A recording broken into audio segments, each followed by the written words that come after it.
महाभारत युद्ध के दौरान कई ऐसे किरदारों का वर्णन मिलता है जिन्होंने युद्ध में भाग तो लिया लेकिन उनका जिक्र नहीं हुआ। उन्हीं में से एक है दशरथ के नाती। जी हाँ, महाराज दशरथ के नाती ने भी महाभारत युद्ध में भाग लिया था।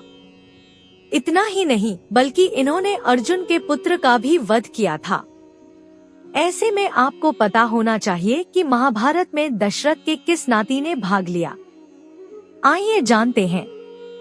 कुछ ग्रंथों के मुताबिक राम, लक्ष्मण, भरत और शत्रुघ्न चारों दशरथ के ही पुत्र थे।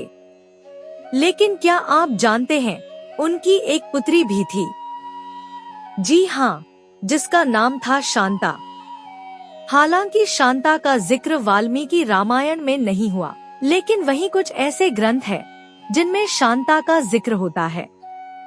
बता दें कि महाभारत के युद्ध में शांता के पुत्र ने भी भाग लिया था, यानी दशरथ के नाती ने यह युद्ध लड़ा था। शांता का विवाह ऋषि श्रृंग के साथ हुआ था। वहीं उनसे एक पुत्र भी उत्पन्न हुआ था, अलम्बुश।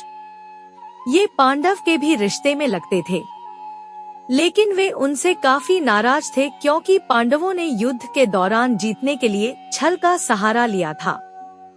ऐसे में जब दुर्योधन ने पांडवों के रिश्तेदार यानी अलम्बुश से मदद मांगी तो उन्होंने हाँ कर दी। ऐसे में अर्जुन के पुत्र से अलम्बुश ने युद्ध लड़ा।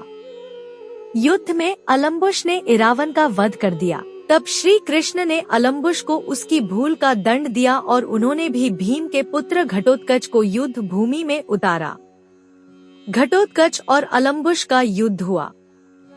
इतना भयंकर युद्ध देखकर पांडव की सेना डर गई। श्री कृष्ण की कृपा से घटोत्कच ने इस युद्ध में विजय हासिल की और अलम्बुश मारा गया।